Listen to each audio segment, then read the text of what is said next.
Magandang gabi po. Tila nadagdagan pa ang tensyon dulot ng agawan ng Pilipinas at China sa ilang teritoryo sa West Philippine Sea. Habang patuloy kasi ang balikatan exercises ng Pilipinas at Amerika, inilabas naman ng China malalaking barko at submarine ito para sa military exercises kasama ang Russia. Pero ayon sa Malacanang, walang dapat ipangamba, lalo't malayo ito sa Pilipinas. Mula sa Palawan, tinutukan yan ni Ian Cruz.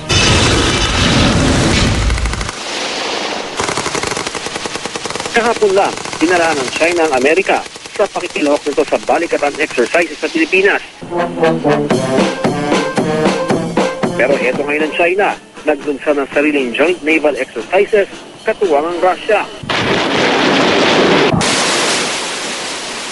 16 na marine vessels at 2 submarine ng China ang nakadeploy sa Yellow Sea malapit sa Korean Peninsula. May 4 na warships at 3 supply ships naman doon ng Russia. Ayon sa China, para daw ito sa maritime protection ng China at Russia na magkaalyado na noong pang pagtatapos ng World War II. Kabilang sa babala nito kahapon ang posibilidad ng armed confrontation sa balikatan exercises kung gagawin ito malapit sa pinag-aagawang isla tulad ng Panatag o Scarborough Shoal at ng Spratly Island sa Palawan. Tila hindi naman nababahala ang Pilipinas at Amerika sa napaulat na naval exercises ng Russia at China. Wala raw kaugnayan ng balikatan sa mga pinag-aagawang isla. Balikatan is between the U.S. Armed Forces and the Philippine Forces.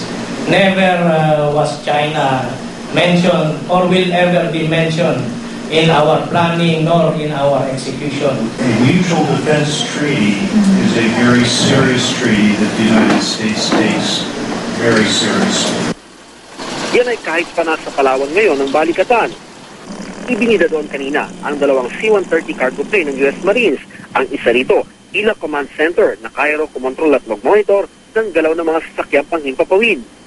Ilan nga sa mga pambihirang pagkakataon ay pinagbigyan ng mga media na makapasok dito sa loob ng cockpit ng C-130 ng Amerika. At ang makikita naman natin, itong C-130 na to ay katulad lang din halos ng C-130 ng ating bansa.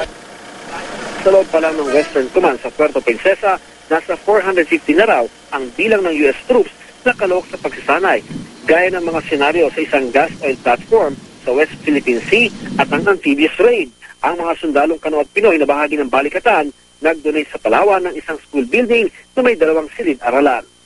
Mula rito sa Palawan, Ian Cruz, nakatutok, Gagawang Oras.